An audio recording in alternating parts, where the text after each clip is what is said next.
Cops laughed as I bled out, thinking I was worthless. But I was an undercover journalist. The blood from my split lip was mixing with the rain on the asphalt when Officer Martinez kicked me in the ribs again. "Stay down, you worthless piece of shit," he laughed, his boot connecting with my already bruised torso. "Maybe next time you'll think twice before running from us." I kept my eyes squeezed shut, playing dead while my hidden camera, sewn into the lining of my filthy jacket 3 months ago, captured every word. The tiny device had been my lifeline through 92 days of living on the streets of Chicago, documenting the systematic brutalization of people society had written off as disposable. "Think she's dead?" Officer Chen asked, prodding my shoulder with his nightstick. "Nah, they're like cockroaches. Takes more than this to kill them." Martinez spat, and I felt the warm sow saliva hit my cheek. "Besides, who's gonna care if another junkie disappears? No family's coming to claim this trash. If only they knew."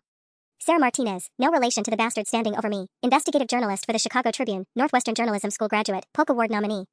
Daughter of retired Circuit Court Judge Patricia Martinez and Dr. Robert Martinez. The same woman who'd spent the last 3 months sleeping in doorways and eating at soup kitchens, becoming invisible to document the truth everyone suspected but no one could prove. The raid had started at 2:47 a.m. I'd memorized the exact time because I'd been awake, adjusting the camera's angle when the tactical team stormed the abandoned warehouse on South Michigan where 43 of us had been sleeping. The officers had burst in like we were armed terrorists instead of people seeking shelter from October's bitter cold. Run the usual sweep, Sergeant Williams had barked to his team. "Anyone with priors gets the special treatment." The special treatment. I'd heard whispers about it from other homeless people, beatings disguised as resisting arrest, evidence planted to justify excessive force, medical care delayed until minor injuries became serious. But witnesses were unreliable addicts and mentally ill people whose testimonies meant nothing in court. That's where I came in. When I pitched this story to my editor Janet 4 months ago, she'd been skeptical. "Sarah, this is dangerous as hell. One slip up and you're not just risking your career, you're risking your life." She'd been right. When Officer Martinez had grabbed my arm tonight and demanded to see ID, I'd made the split-second decision to run rather than blow my cover. 3 blocks later, they'd tackled me behind a dumpster, and their fury at being forced to chase street scum had been terrifying. Now Martinez was rifling through my backpack, pulling out the few possessions I'd accumulated during my time undercover, a worn blanket, plastic water bottle, notebook where I kept my real observations coded as rambling diary entries. "Look at this shit," he said, flipping through pages of my handwritten notes. "Crazy bitch thinks she's some kind of writer." Chen laughed. "What's she gonna do, write her memoirs? My life is human garbage by, what's her fake name again? Mary Johnson, according to the shelter intake forms," Martinez replied, reading from my notebook. "Probably made that up too. They all lie." My real press credentials were locked in a safety deposit box 12 miles away, along with backup copies of all my footage. The Tribune's legal team was already reviewing earlier recordings, preparing for the expose that would run in 6 weeks. If I survived that long. A sharp pain shot through my left side as Martinez kicked me again, this time catching my kidney. I bit down on my tongue to keep from crying out, tasting fresh blood. The metallic taste mixed with the grime and rain made me want to vomit, but I couldn't break character. Not when I was this close. "Hey, Sarge." Chen called out to Williams, who was supervising the loading of other homeless people into the back of police vans. "Come look at what Princess Mary was writing in her little diary here." My stomach dropped. The notebook contained weeks of coded observations, dates, badge numbers, incident reports written in what I'd hoped looked like the disorganized rambling of someone struggling with mental illness. But Chen was smarter than I'd given him credit for. Williams approached, his heavy boots splashing through puddles. "What you got?" "Listen to this entry from October 15th, Chen said, holding my notebook up to catch the streetlight. "The one with badge 2847 hurt Tommy again today. Same spot behind the McDonald's on State Street where they took Jessica last month. Always the same pattern, 3:30 p.m. shift change, no witnesses, reports filed 2 hours later." My blood ran cold. Badge 2847 was Officer Davidson, and I'd been tracking his pattern of targeting specific individuals for weeks. But hearing it read aloud, it sounded far too organized, too methodical for someone living on the streets. "That's oddly specific for a junkie," Williams said slowly. I could hear the suspicion creeping into his voice. "What kind of homeless person keeps track of badge numbers?" "Maybe she's working with one of those bleeding heart advocacy groups," Martinez suggested. "You know how they try to build cases against us. Plant people in the camps to gather evidence. Or maybe she's a narc," Chen added. "DEA's been sniffing around the district lately, asking questions about our arrest procedures." Williams crouched down beside me, and I felt his hot breath on my face as he spoke. "Either way, we've got a problem. Martinez, check her arms for fresh needle tracks. Real addicts always have fresh marks." Panic flared in my chest. I'd been careful to create fake track marks using makeup and theatrical effects during the first month, but I'd gotten lazy recently, assuming my cover was solid. The fake marks had faded weeks ago. Martinez grabbed my left arm roughly, pushing up the sleeve of my jacket. Even through my closed eyelids, I could sense the beam of his flashlight examining my skin. Well, he said after a long pause. "Arms are clean.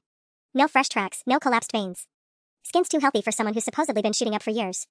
"Check her teeth," Williams ordered. Chen grabbed my jaw and forced my mouth open. His latex gloves tasted like powder and antiseptic. "Teeth are in good shape too. Little yellow from the street life, but no meth mouth, no rot. This bitch is definitely not what she seems." Williams stood up, and I heard him key his radio. "Dispatch, this is Unit 47. I need a background check on a Mary Johnson, approximately 28 years old, currently in custody. Also run facial recognition if you can get a clear shot." My heart was hammering so hard I was sure they could hear it. The Tribune's IT department had scrubbed most of my photos from easily searchable databases, but my driver's license and professional headshots were still in the system. If they ran the right search with the right photo, my cover would be blown completely. And if they discovered I was a journalist who'd been recording them for months, documenting their crimes against the city's most vulnerable residents, I knew I'd never make it to a jail cell alive. The radio crackled back to life after what felt like an eternity. Unit 47, dispatch here. No hits on Mary Johnson with that description. Running facial recognition now, but it'll take 15 minutes for results. 15 minutes. I had 15 minutes before my entire investigation, and possibly my life, came crashing down. Williams paced around my motionless form, his boots squelching in the muddy alley. You know what I think? I think our little Mary here is wearing a wire. Strip her down, Martinez. Check every inch of clothing. My mouth went dry. The camera was sewn into the jacket's inner lining, barely detectable to casual touch but obvious if they really searched. 3 months of evidence. Dozens of incidents. Badge numbers, dates, locations of systematic abuse that would expose not just these 3 officers, but an entire network of corruption reaching up to Captain Morrison himself. Jesus, Sarge, it's freezing out here, Martinez complained. Can't we just toss her in the van and do this at the station? No. If she's recording, we handle this here and now. No cameras, no witnesses, no paper trail. Chin grabbed the zipper of my jacket. Come on, princess. Time to see what you're really hiding. I made a decision that would either save my investigation or get me killed. As Chin started pulling my jacket off, I let out a low groan and shifted slightly, enough to seem like I was regaining consciousness, but not enough to appear threatening. She's coming around, Chin announced, stepping back instinctively. I opened my eyes slowly, blinking against the flashlight beam. What, where am I? I slurred the words, trying to sound disoriented. My head hurts. Williams crouched down again, studying my face. Mary Johnson, right? That's what your shelter paperwork says. Mary. I repeated, as if trying to remember. Yeah. Mary. Did I fall? Everything's spinning. Cut the act, Martinez snapped. We know you're not what you seem. Real question is whether you're a cop, a reporter, or just some activist bitch trying to make us look bad. I let confusion cloud my expression. Reporter? I don't understand. I was sleeping in the warehouse. Then people were yelling and running, and I touched my split lip gingerly. You hurt me. Lady, you ran from us. That makes you guilty of something, Chin said. And your little notebook there tells a very interesting story about badge numbers and incident reports. I turned my head to see my notebook in William's hands, and let genuine fear show on my face, though not for the reason they thought. That's just my diary. I write things down so I remember them. The social worker at the shelter said it might help with my problems. What problems? Williams demanded. Think, Sarah. Give them something that explains the detailed observations without revealing the truth. I have episodes, I said quietly, where I can't tell what's real and what's not. Dr. Peterson at the free clinic said I should write down facts, times, dates, what people look like, so I can check later if something really happened or if I imagined it. It was a risky play, claiming mental illness to explain away my careful documentation. But it might be believable enough to buy time. Martinez looked skeptical. Convenient excuse. Check with the clinic, I said, meeting his eyes. Ask Dr. Peterson. I see him every Tuesday at 2 p.m. for medication. That part was actually true. I'd established a relationship with the clinic during my first week undercover, getting treated for a minor infection. Dr. Peterson had been kind, and I'd mentioned keeping a journal to help process the traumatic things I'd witnessed on the streets. Williams keyed his radio again. Dispatch, what's the status on that facial recognition? Still processing, Unit 47. Estimate 10 more minutes. 10 minutes to convince them I was just another broken person failed by the system, not the journalist who was about to destroy their careers. Williams studied my face for a long moment, then made a decision that sent ice through my veins. You know what? I don't buy the crazy act. Chen, call Detective Morrison. Tell him we need him down here now. Detective Morrison. The same Morrison whose name had appeared in 17 different incident reports over the past 3 months. The man who'd allegedly covered up the death of Marcus Williams, no relation to the sergeant, after officers accidentally ruptured his spleen during a wellness check in August. Sarge, it's 3:20 in the morning, Chen protested. Morrison's not going to be happy about. I don't give a shit if he's happy. This woman knows too much, and her story doesn't add up. Morrison needs to see this before we do anything else. Martinez kicked at a loose piece of concrete. What if she really is just some schizo with good handwriting? We're gonna look like idiots dragging the detective out here for nothing. Then we look like idiots. But if she's undercover, cop, reporter, federal agent, I don't care, and we let her walk, we're all fucked. Williams grabbed my notebook and flipped to a page I'd hoped they wouldn't find. Listen to this entry from September 28th. Officer badge 4429 took $340 from Jerome's tent while he was at the methadone clinic. Same officer who planted the knife on Patricia last week. Pattern suggests protection money from dealers on State Street. My stomach sank. Badge 4429 was Officer Kowalski, and I'd been building a case showing how he extorted money from homeless people by threatening them with false charges. The $340 detail came from Jerome himself, who trusted me enough to share his story after weeks of building rapport. How the fuck does a homeless junkie know about protection money? Martinez demanded, his voice rising. And she's got dates, amounts, specific locations. This is surveillance-level intelligence. Chen was already on his radio. Detective Morrison, this is Officer Chen. We need you at the warehouse on South Michigan. We've got a situation with a potential UC. The radio crackled. This better be good, Chen. What kind of UC? Unknown. Posing as homeless, but she's got detailed records on department activities. Badge numbers, financial amounts, operational patterns. A long pause. Then Morrison's voice, suddenly alert. Nobody talks to her until I get there. And I mean nobody. If she asks for water, a lawyer, her fucking mother, the answer is no. Understand? Copy that, detective. Williams crouched down next to me again. Looks like you're gonna get to meet a friend of ours, Mary. Detective Morrison has some questions for you. I knew I had maybe 15 minutes before Morrison arrived, and once he got here, my chances of survival would drop to near zero. Morrison wasn't just corrupt, according to my sources, he was the architect of the entire system that protected brutal officers and silenced victims. I want to call someone, I said, trying to sound scared but not suspicious. I have a right to a phone call. Martinez laughed. You have a right to shut the fuck up. You're not under arrest yet, princess. Right now you're just a person of interest having a friendly conversation with some concerned public servants. But I'm hurt. I need a doctor. My ribs feel broken. Medical attention comes after we figure out who you really are, Williams said. And if you're lucky, you might still be in good enough shape to enjoy it. The threat was unmistakable. I closed my eyes and tried to think through my options, each one worse than the last. My backup plan had always been to reveal my identity if things got truly dangerous, show my press credentials, demand to speak to my editor, hope that the Tribune's legal team could protect me. But now I realized how naive that plan had been. If Morrison was as dirty as my investigation suggested, a journalist with months of evidence against him wasn't an asset to be protected, I was a threat to be eliminated. The radio in Williams' car suddenly squawked, Unit 47, facial recognition complete. We got a hit. The blood drained from my face as Williams walked over to his patrol car to retrieve the radio message. This was it. 3 months of carefully constructed identity about to crumble in seconds. Well, Williams said, reading from his radio display. Facial recognition says our little Mary Johnson is actually Sarah Martinez, age 28, employed by the Chicago Tribune as an investigative journalist. The words hung in the air like a death sentence. Chan and Martinez both turned to stare at me with expressions I'd never seen before, not just anger, but genuine fear. They knew exactly what this meant. Holy shit, Chan whispered. She's been recording us this whole time. Martinez's face had gone pale under the streetlight. 3 months. Jesus Christ, 3 months of evidence. I sat up slowly, abandoning any pretense of being unconscious. There was no point in maintaining the charade now. My editor knows where I am tonight. If I don't check in by 6 a.m., she's calling the FBI. Bullshit, Williams snarled, but I could hear uncertainty in his voice. If your editor knew, there'd be backup, surveillance, protection. You wouldn't be out here alone. He was right, of course. Janet had wanted to assign a photographer and backup reporter, but I'd insisted on working solo to maintain authenticity. Now that decision might cost me everything. Where's the camera? Martinez demanded, advancing toward me. Strip her down. Find the wire. Wait, Williams held up a hand. Morrison's 5 minutes out. We do this by the book until he gets here. By the book? Chen laughed hysterically. Sarge, we just spent 3 months beating homeless people while a Tribune reporter filmed everything. There is no book that saves us now. Williams grabbed Chen by the shirt. Shut your mouth and think. She's got evidence, but we don't know how much or where it's stored. We need to find out what we're dealing with before we make any moves we can't take back. I could see the calculation in his eyes. Williams was smarter than the other two, already thinking through damage control scenarios. But that made him more dangerous, not less. The camera's in my jacket, I said, making a gamble. Digital storage, but it only holds 24 hours of footage before it overwrites. Most of the evidence is already uploaded to secure servers. It was a lie. The device stored weeks of footage, and I'd been manually uploading content every few days from the public library. But if they thought the most recent evidence was all they had to worry about, they might not kill me immediately. Martinez started toward my jacket, but headlights suddenly swept across the alley. A black unmarked sedan pulled up behind the patrol cars, and Detective Morrison stepped out.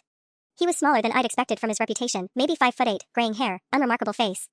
But the way Williams, Chen, and Martinez straightened up when he approached told me everything about the power dynamics here. So this is our little journalist, Morrison said, looking down at me with cold eyes. Sarah Martinez, Northwestern graduate, Polk Award nominee. Very impressive resume.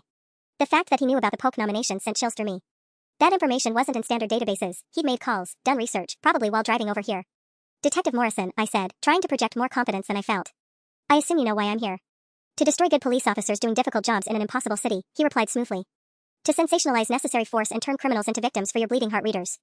To expose systematic brutality against people who can't fight back. Morrison crouched down to my level, his voice dropping to barely above a whisper. Miss Martinez, I've been protecting this city for 23 years. I've seen reporters come and go, each one thinking they'll be the hero who brings down the corrupt system. You know what happens to crusading journalists who dig too deep into police business? They win Pulitzer Prizes? His smile was arctic. They have accidents. Car crashes, muggings gone wrong, suicides brought on by the stress of investigating such traumatic subject matter. He paused, letting that sink in. The streets are very dangerous for someone living rough, documenting the wrong kind of activities. The threat couldn't have been clearer. But Morrison had made a mistake. His words were being recorded by the same device they hadn't found yet. Williams tells me you've been keeping very detailed records, Morrison continued. Badge numbers, dates, financial transactions. That's quite sophisticated for someone supposedly struggling with mental illness. I'm a journalist. Documentation is what we do. Indeed. And now you're going to help us understand exactly what kind of documentation you've been doing. Morrison pulled a tablet from his coat and showed me the screen. My heart stopped. It was a photo of my apartment building, taken recently based on the Halloween decorations visible in the lobby. Lovely place on North Wells Street. Unit 4B, right? Your neighbor Mrs. Chen, different Chen than our officer here, she's quite chatty. Told my partner all about the nice young reporter who's been gone for months on some big story. The blood drained from my face. You can't. Oh, but I can. See, Miss Martinez, you've created what we call a problem. Not just for these 3 officers, but potentially for dozens of good cops who've been keeping this city safe. He swiped to another photo. Your editor, Janet Williams. Lives in Oak Park with her husband and twin daughters. Soccer practice every Thursday at Ridgeland Common. Williams. The same last name as the sergeant standing over me. The coincidence felt like ice water in my veins. Any relation? I asked, nodding towards Sergeant Williams. Morrison's smile widened. Janet's my nephew's wife. Small world, isn't it? When she hired you, she had no idea her new investigative reporter would end up threatening her husband's uncle's career. The pieces clicked together with horrifying clarity. Janet had been supportive of this investigation, maybe too supportive. Had she known? Had this entire assignment been designed to expose me, to let me gather evidence while they gathered evidence on me? Janet doesn't know, I said, more to convince myself than Morrison. Of course she doesn't. Janet's a good person, believes in truth and justice, and all those pretty ideals they teach in journalism school. Morrison's voice turned mocking. But she's also a mother who wants her daughters to grow up safe in their suburban bubble. Chen shifted nervously. Detective, the camera. We still haven't found. Patience, Officer Chen. Miss Martinez is going to tell us exactly where her recording equipment is, how much evidence she's gathered, and where it's stored. Aren't you, Sarah? And if I don't? Morrison showed me another photo on his tablet. This one made my stomach lurch. It was my parents' house in Evanston, the same house where I'd grown up. Their bedroom light was on despite the late hour. Your father's having trouble sleeping lately. Prostate issues, according to his medical records. Gets up 3-4 times a night. Very predictable schedule for someone his age. Morrison's tone remained conversational, but the menace was unmistakable. Amazing how easy it would be for someone to break in during one of those bathroom trips. Home invasions are so common these days. You sick bastard. I'm a pragmatist. You have information that could destroy the careers of good officers and destabilize police operations in this city. That's a threat to public safety, Miss Martinez. My job is to neutralize threats to public safety. Martinez was getting impatient. Just let me find the damn camera already. Strip her down and... No. Morrison's voice cut through the air like a whip. We do this smart. Sarah's going to cooperate because she understands that the stakes are bigger than her little story. He crouched down closer to me, close enough that I could smell coffee and cigarettes on his breath. Here's what's going to happen. You're going to tell us about your recording setup, your evidence storage, your publication timeline. Then you're going to write a very different story about how you embedded with the homeless community and discovered that police interactions, while sometimes necessarily firm, were generally professional and appropriate. The Tribune would never publish that. Janet would know something was wrong. Janet's going to be very concerned about your mental state after this traumatic undercover assignment. The things you've seen, the violence, the desperation, it's affected your judgment, made you paranoid and unstable. She'll suggest you take a leave of absence, maybe seek some professional help. The plan was diabolical in its simplicity. Discredit me, make me seem unreliable, then bury the story under concerns about my psychological fitness. What about the recordings I've already made? Technology fails, Miss Martinez. Hard drives crash, servers get hacked, files become corrupted. Amazing how often that happens with sensitive material. Morrison stood up and walked over to his car, returning with a laptop bag. Officer Chen, I need you to call this in as a medical emergency. Miss Martinez has suffered injuries during a fall while running from police. She's disoriented, possibly concussed, making strange claims about being a reporter. But sir, facial recognition already confirmed. Computer glitch. Happens all the time. Our Jane Doe here matches several people in the system. Morrison's stare was ice cold. Are we clear, Officer Chen? Chen swallowed hard. Crystal clear, detective. As Morrison opened his laptop, I realized I had one card left to play, a card I'd hoped never to use. Detective, I said quietly. Before you do anything else, you should know that I'm not the only reporter working this story. The typing stopped. Morrison looked up slowly. Explain. Did you really think the Tribune would send one journalist undercover for 3 months without backup? Without verification? I met his eyes, praying my bluff would hold. Channel 7 has a crew that's been filming police interactions from a distance. They've got footage of tonight's raid. It was a complete lie, but Morrison's expression told me he was considering the possibility. You're bluffing. Am I? Check the rooftops, detective. Check the news vans that were in the area around 3 a.m. Cross-reference with Channel 7's assignment desk. I paused, letting doubt creep into his certainty. The Tribune doesn't work alone on stories this big. Morrison's jaw tightened. For the first time since he'd arrived, he looked uncertain. And in that moment of uncertainty, I heard something that made my heart leap with desperate hope, the distant sound of sirens, growing closer. The sirens were getting closer, and Morrison's face had gone from cold calculation to something approaching panic. He grabbed his radio with sharp, jerky movements. Dispatch, this is Detective Morrison. What units are responding to South Michigan Warehouse District? Detective Morrison, we have reports of excessive force during the homeless sweep. Anonymous caller reported officers beating a suspect. 2 units and a supervisor en route. My heart hammered against my ribs. Someone had called it in, maybe another homeless person who'd escaped the raid, maybe a resident in one of the nearby buildings. Morrison's eyes locked onto mine, and I saw murder in them. Chen, get her in your car. Now. Morrison's voice had lost all pretense of procedure. Drive her to the old shipping container lot on 95th Street. Martinez, follow us. Williams, you stay here and handle whoever's coming. Detective, Williams started. That's an order, Sergeant. Tell the responding units everything's under control. Suspect was treated and released. No paperwork, no incident reports. As Chen grabbed my arm to haul me toward his patrol car, I made a desperate calculation. The shipping container lot Morrison mentioned, I'd heard whispers about that place during my months on the streets. Bodies that went and never came out. Wait. I shouted, loud enough for my voice to echo off the warehouse walls.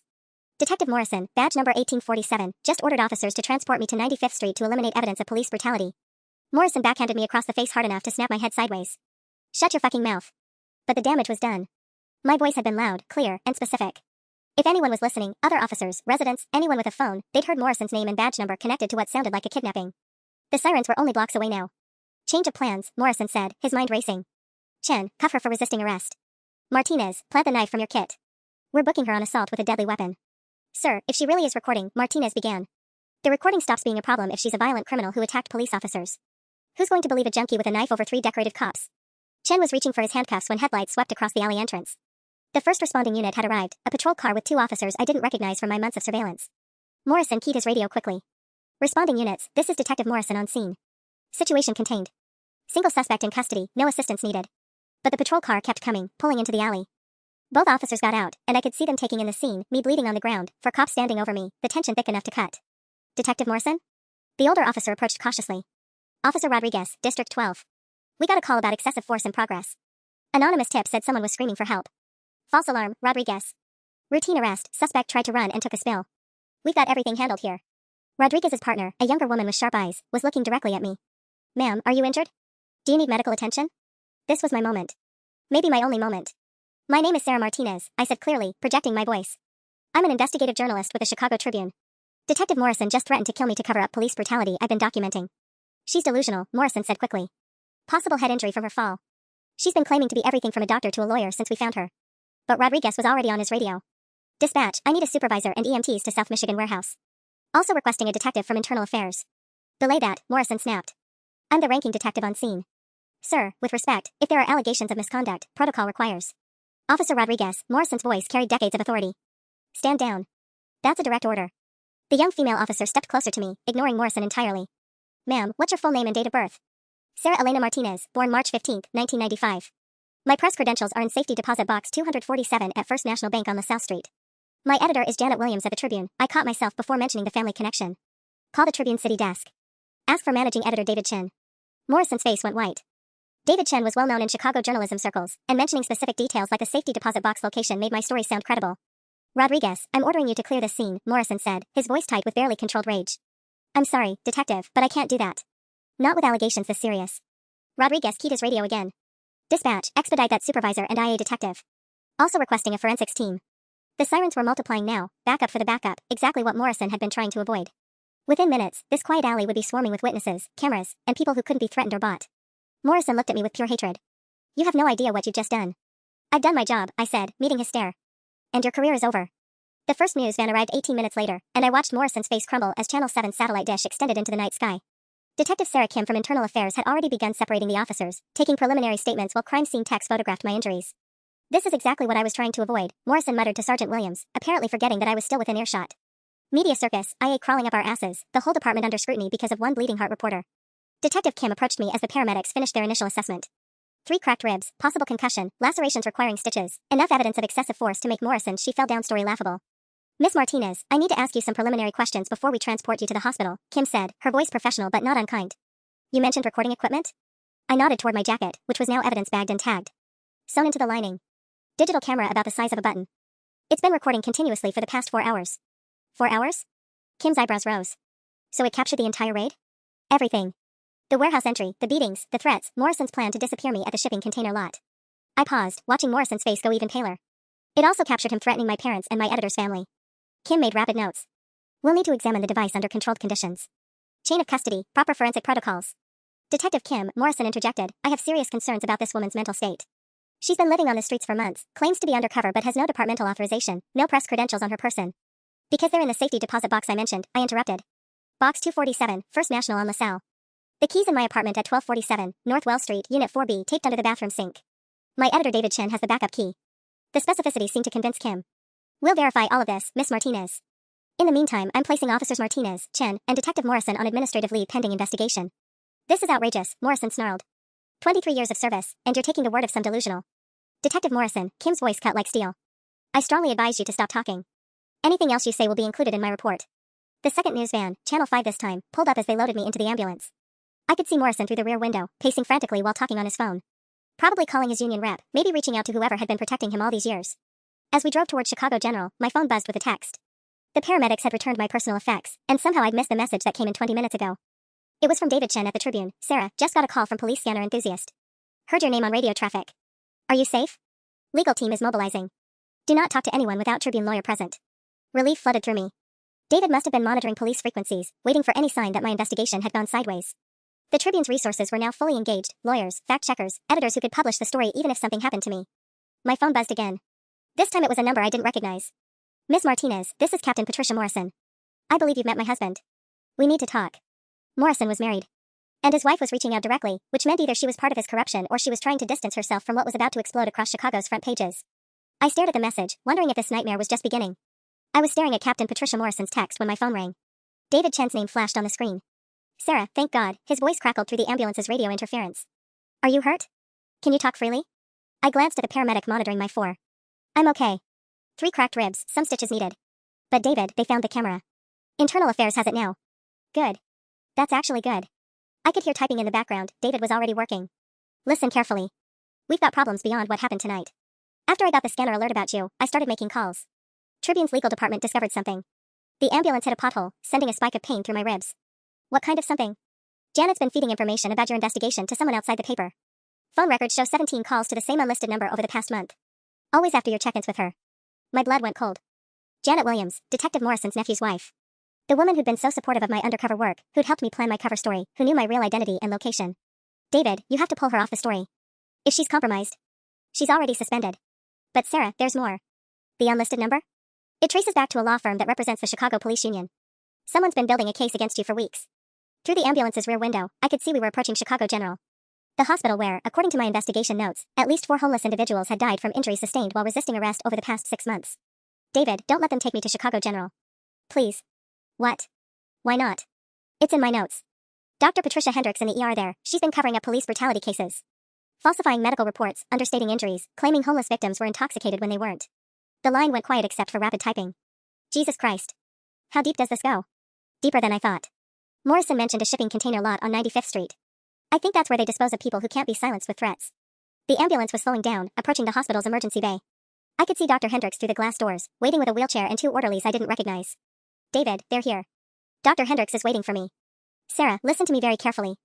Tribune's lawyer Marcus Webb is 10 minutes behind you. Do not let them give you any injections. Do not accept any medication. Do not sign anything. The ambulance doors opened. Dr. Hendricks approached with a smile that didn't reach her eyes. Miss Martinez? I'm Dr. Hendricks. We're going to take excellent care of you. I kept David on the phone, speaker activated. Dr. Hendricks, I'd like to wait for my lawyer before beginning any treatment. Of course, dear. But first we need to get you stabilized. You've suffered significant trauma. She gestured to the orderlies. Let's get her to Trauma Bay 7. Trauma Bay 7. I'd heard that designation before, written in my notebook after Jerome told me about his friend Marcus who'd gone into that same bay and never come out.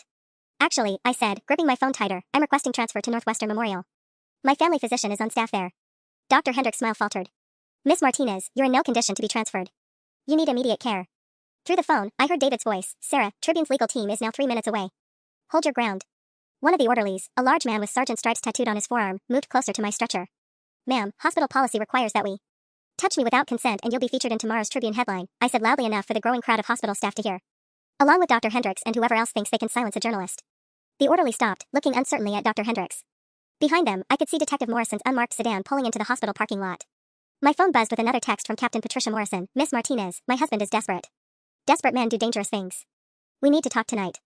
The net was tightening from all sides, but now I had witnesses, lawyers, and a newsroom full of people who knew exactly where I was. Morrison's window for making me disappear was closing rapidly. But judging by Dr. Hendricks' expression and the way the orderly was flexing his hands, they weren't ready to give up yet. A new voice cut through the hospital tension, sharp, authoritative, and completely unexpected. Nobody touches my client until I've spoken with her. Marcus Webb, the Tribune's lead attorney, strode through the emergency bay doors like he owned the place. Behind him came 2 more people I recognized, Detective Kim from Internal Affairs and, surprisingly, a woman in an expensive suit who looked like she'd rather be anywhere else. Captain Patricia Morrison, Chicago PD, the woman introduced herself, flashing her badge. I believe you've been in contact with me, Miss Martinez. Dr. Hendricks stepped back, clearly not expecting this level of legal firepower. Gentlemen, ma'am, this patient requires immediate medical attention. Hospital protocol. Can wait 10 minutes, Webb interrupted smoothly. He handed Dr. Hendricks a folded document.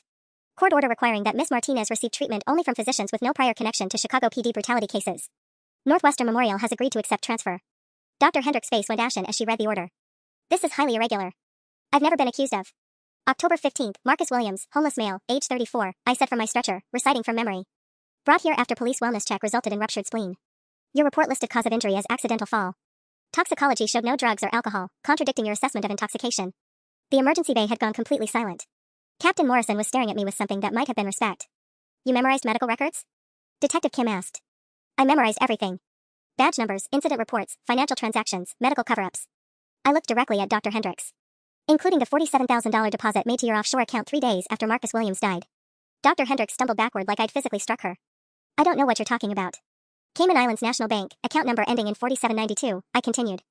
Same account that received payments after the deaths of Jennifer Lopez on August 23rd, David Kim on September 12th, and Patricia Washington on October 2nd. Webb was typing rapidly on his phone, probably alerting the Tribune's financial investigation team. Captain Morrison looked like she was going to be sick. How could you possibly know? Dr. Hendricks began. Because Jerome Martinez, no relation, used to work maintenance at your bank before he became homeless. He recognized your signature on withdrawal slips. Told me all about the nice doctor who came in every few weeks to access her special account. It was a calculated bluff based on fragments of information I'd gathered, but Dr. Hendricks' reaction told me I'd hit close to the mark. Detective Kim, Captain Morrison said quietly, I think Dr. Hendricks needs to be included in your investigation. Through the emergency bay windows, I could see Detective Morrison arguing with someone on his phone in the parking lot. His gestures were becoming more frantic by the minute. Captain Morrison, I said, your husband just threatened to have my parents killed. Why are you here helping me? She was quiet for a long moment, studying her hands. Because 23 years ago, I married a good cop who wanted to make Chicago safer. But power corrupts, Miss Martinez. And I've been watching my husband become something I don't recognize. Detective Kim stepped closer to my stretcher. Miss Martinez, that recording device, how much evidence does it actually contain? 17 hours of video, 43 different incidents involving 12 officers, financial evidence of systematic extortion, and documentation of at least 7 suspicious deaths. I paused, watching Dr. Hendricks grow paler. Plus tonight's threats against my family and my editor's family. Jesus, Webb muttered. Sarah, this isn't just police brutality. This is organized crime. Captain Morrison nodded grimly. Miss Martinez, that text I sent about my husband being desperate? He's not just trying to protect himself anymore. He's trying to protect a network that goes all the way to City Hall.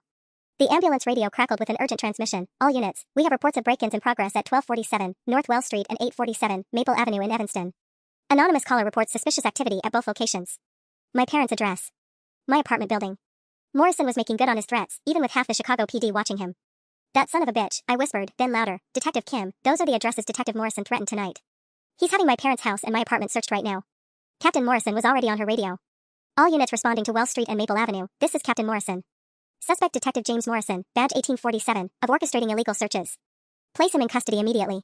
But as she spoke, Detective Morrison's sedan was already pulling out of the hospital parking lot, tires squealing against asphalt. He was running, which meant he knew his network was about to collapse. The question was how many people he'd try to take down with him. My phone was buzzing nonstop as Marcus Webb helped transfer me to the Northwestern Memorial Ambulance. Text after text from unknown numbers, each one more threatening than the last. Your parents look so peaceful when they sleep. Janet's daughters have such a long walk home from school. Accidents happen to nosy reporters every day. Webb read over my shoulder, his jaw tightening. Sarah, we need to get your family into protective custody immediately. Already on it, Captain Morrison said, climbing into the ambulance behind us. I dispatched units to your parents' house and your editor's home. My husband's people won't get near them. But as we pulled away from Chicago General, I caught sight of Detective Morrison's sedan in my side mirror, following at a careful distance. He wasn't running after all, he was regrouping. He's behind us, I told Captain Morrison. She looked back and cursed under her breath. Driver, take Roosevelt to Lakeshore Drive. Full lights and sirens. The ambulance lurched forward, but Morrison's sedan kept pace effortlessly. Through the rear window, I could see him talking animatedly on his phone, probably coordinating with whoever else was part of his network. My phone rang. Unknown number. Don't answer it, Webb warned, but I was already swiping to accept. Miss Martinez. Detective Morrison's voice was eerily calm. I hope you're enjoying your victory lap. It's over, Morrison. Your wife's cooperating, IA has my recordings, and half the city knows what you've been doing. Half the city knows what you think I've been doing. But here's what you don't understand, this goes so much deeper than a few corrupt cops roughing up homeless people. The line went quiet except for road noise. Morrison was still following us, his headlights steady in the darkness. What are you talking about? I asked, though part of me didn't want to know. Mayor Bradley's re-election campaign. Councilman Rodriguez's development deals on the south side. Commissioner Walsh's homeless relocation initiative. Morrison's voice took on an almost conversational tone. Did you really think we were just shaking down junkies for pocket change? My blood ran cold. The homeless sweeps, the systematic brutality, the cover-ups, it wasn't random violence. It was social engineering. You've been clearing homeless camps for real estate development, I said, the pieces clicking together. Beating people so badly they'd rather relocate than risk staying in prime development areas. Brilliant girl. Yes, that's exactly what we've been doing. And it's worked beautifully. Property values in the warehouse district have increased 47% since we started the enhanced patrols. Webb was frantically taking notes, gesturing for me to keep Morrison talking. The shipping container lot on 95th Street, I pressed. What happens there? Morrison laughed, a sound devoid of humor. You really want to know? Fine. It's where we've been housing the ones who couldn't be relocated through conventional means. About 37 individuals over the past 18 months. Housing. Not killing, housing. Which somehow made it worse. You've been running a secret detention facility. We've been providing temporary accommodation for individuals whose continued presence in development zones pose challenges to public safety and economic growth. The euphemisms were chilling in their bureaucratic precision. Captain Morrison looked like she was going to vomit. James, she said, taking my phone. This is your wife. Turn yourself in. End this before it gets worse. Patricia, darling. I wondered when you'd show up. His tone shifted to something almost affectionate. Did you tell Miss Martinez about your campaign contributions? About your vote on the Police Oversight Committee? About your signature on the Enhanced Patrol Authorization? The color drained from Captain Morrison's face. She handed my phone back without saying another word. Morrison wasn't just corrupt, he was connected to a conspiracy that reached into every level of Chicago government. And now I had less than 12 hours to expose it all before his network found a way to silence me permanently. The ambulance screeched to a halt outside Northwestern Memorial, but before the doors could open, my phone rang again. This time it was David Chen from the Tribune. Sarah, we have a massive problem. Someone just firebombed our printing facility. Through the ambulance windows, I could see Detective Morrison's sedan pulling into the hospital parking garage. He wasn't even trying to hide anymore. David, how bad is it? Total loss. 47 years of archives, our backup servers, everything. The fire department's calling it arson. His voice was strained. But that's not the worst part. Whoever did this knew exactly where we stored the physical evidence for your story. My heart dropped. The backup photos? The financial documents Jerome gave me? Gone. All of it. I could hear sirens in the background on David's end. Sarah, someone with intimate knowledge of our security protocols planned this. It wasn't random.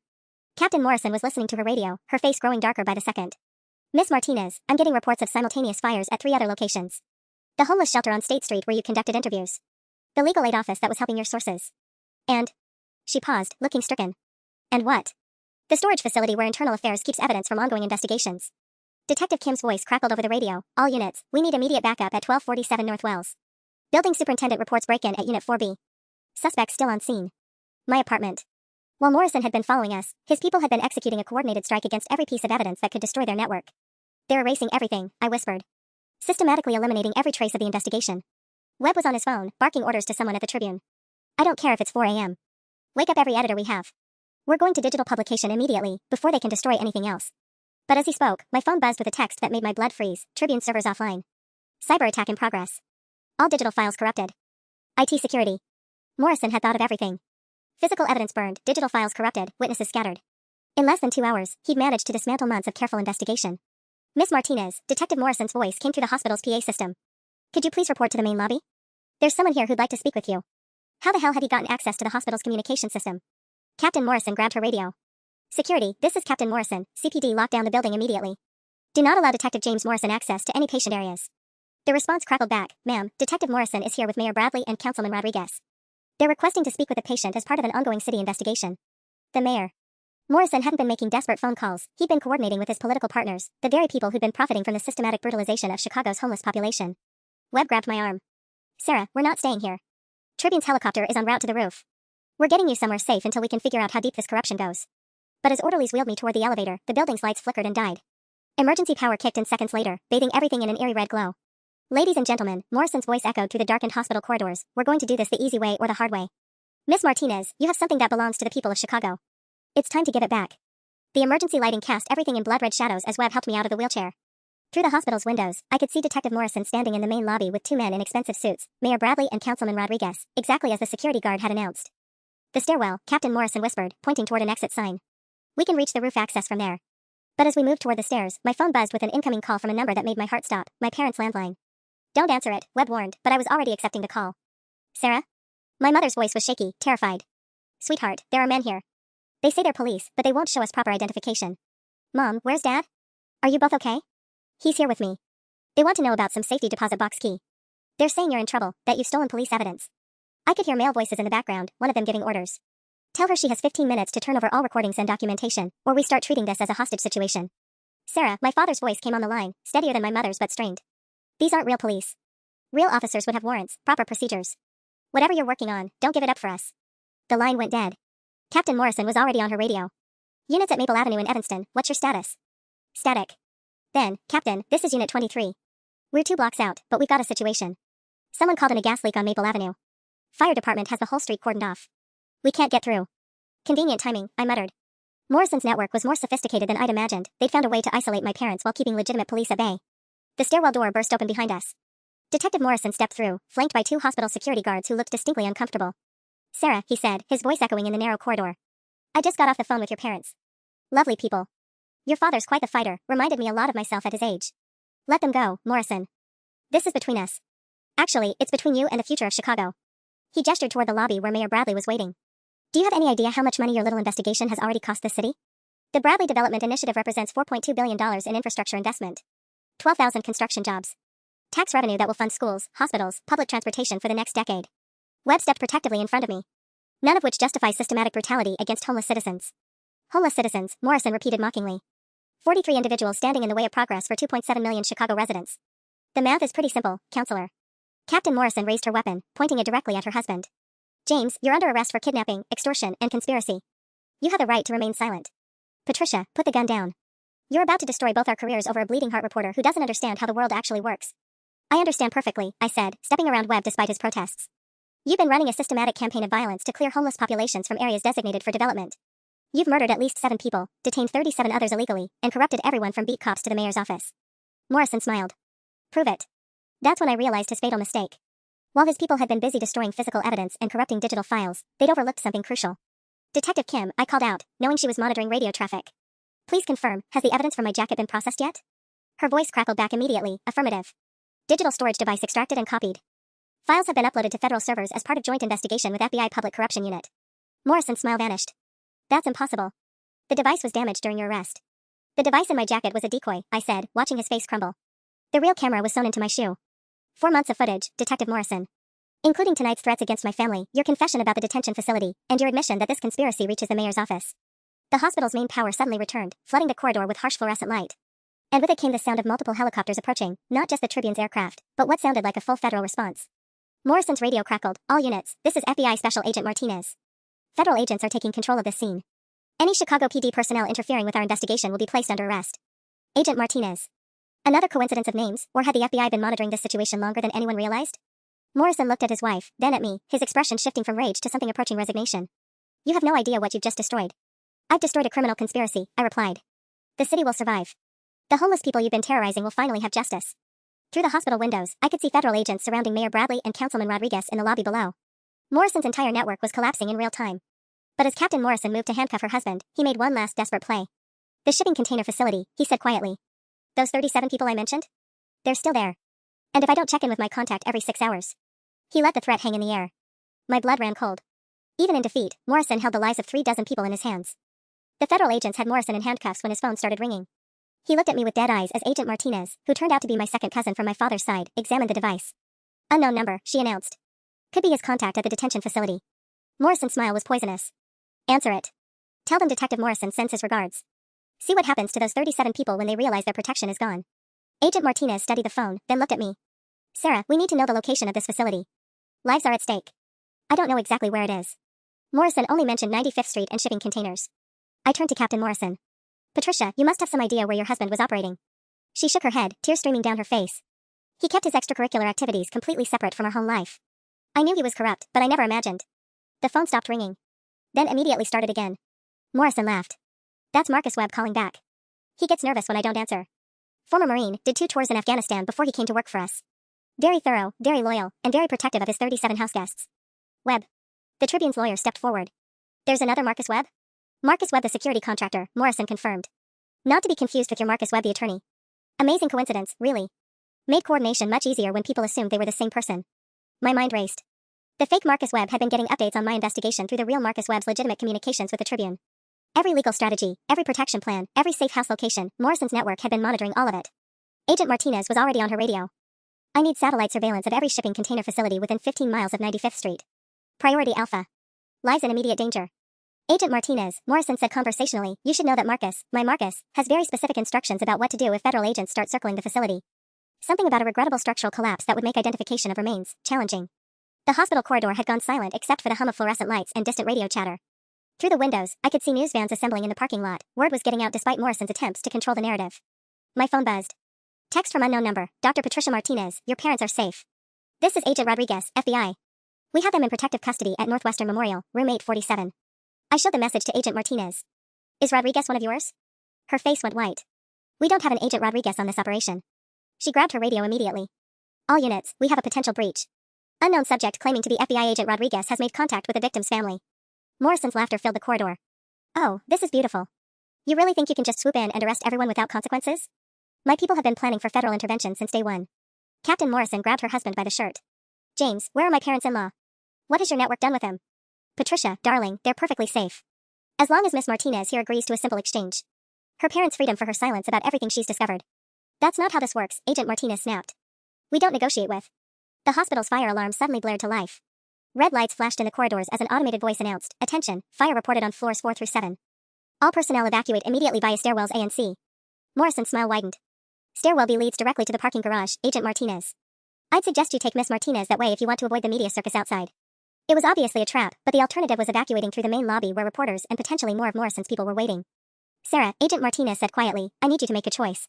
We can fight our way through the media and get you to a safe house, or we can play Morrison's game and see if it leads us to the detention facility." Through the hospital's windows, I could see flames licking at the 4th floor, real fire, not just an alarm. Morrison's network was forcing our hand, creating chaos to mask whatever their real objective was. My phone rang again. This time it was definitely my father's voice. "Sarah, listen carefully. We're not at Northwestern Memorial. We're in a shipping container that smells like rust and fear. There are other people here, and they're scared. A man with military tattoos keeps checking his watch. He says something big happens at 6 a.m. I looked at the hospital clock, 5:47 a.m. 13 minutes to save 39 lives, including my parents. The shipping container facility wasn't hard to find once we had the right information. My father's call had been brief but specific, the sound of freight trains in the background, the smell of Lake Michigan, and most importantly, the faded Consolidated Maritime logo he could see through a crack in their container wall. Agent Martinez's team surrounded the facility at 5:58 a.m. Through thermal imaging, we confirmed 39 heat signatures in 7 different containers. Marcus Webb, the real one, Morrison's Marcus, was pacing between them with what looked like a detonation device. 2 minutes, I whispered into my radio headset as federal snipers took position. My parents were in container number 4, along with 6 other people I recognized from my months on the streets. Morrison, handcuffed in the back of an FBI vehicle, was still smiling. "You know what happens at 6 a.m., don't you? The morning shift change at the Port Authority. 47 dock workers will witness whatever Agent Martinez decides to do next. But Webb made the decision for us. At exactly 6 a.m., instead of triggering explosives, he opened every container and walked out with his hands raised. The 37 homeless detainees stumbled into the morning sunlight, blinking and disoriented but alive. My parents emerged from container 4, my mother clutching my father's arm but walking steadily. "I'm sorry," Webb called out as agents surrounded him. "I signed up to provide security, not to hurt innocent people." When I realized what Morrison was really doing. The Tribune published my story 4 hours later. Not the original expose I'd planned, but something bigger, the Morrison Files, how Chicago's homeless became pawns in a $4.2 billion development conspiracy. The headlines wrote themselves over the following weeks. Mayor Bradley resigned on Tuesday. Councilman Rodriguez was indicted on federal corruption charges Wednesday. Dr. Hendricks at Chicago General lost her medical license Friday and was arrested for falsifying medical records in suspicious deaths. Detective Morrison received 47 years in federal prison. His wife, Captain Morrison, resigned from the force but avoided charges in exchange for her cooperation. The 37 detained homeless individuals each received settlements from the city totaling $2.3 million, enough to secure housing and services for life. But the moment I'll never forget happened 6 weeks after the arrests, when I was back on the streets of Chicago, this time as myself, not undercover. Jerome Martinez, still no relation, found me outside the Tribune building. "Miss Sarah," he said, his weathered face split by a grin. "That story of yours? It changed everything. They got us real shelters now, with heat and dignity. Social workers who actually listen. Cops who treat us like human beings." He handed me a folded newspaper clipping, my story, preserved carefully in a plastic bag. "Carried this with me every day since it printed. Reminds me that somebody saw us as worth saving." The Polk Award ceremony was held 3 months later. Standing at the podium, looking out at Chicago's journalism community, I thought about the 43 people whose stories I'd been privileged to tell. About the officers like Rodriguez and Chen who'd done the right thing when it mattered. About Agent Martinez and the federal team who believed in justice over politics. "This award belongs to every person who's ever been invisible," I said into the microphone. "Every voice that's been silenced, every story that's been buried. Journalism isn't about the byline, it's about bearing witness to truth, especially when that truth is uncomfortable." In the audience, my parents smiled through tears. They'd forgiven me for the danger I'd put them in, understanding finally why the story had mattered so much. Detective Morrison had been right about one thing: I destroyed his world completely. And Chicago was better for it.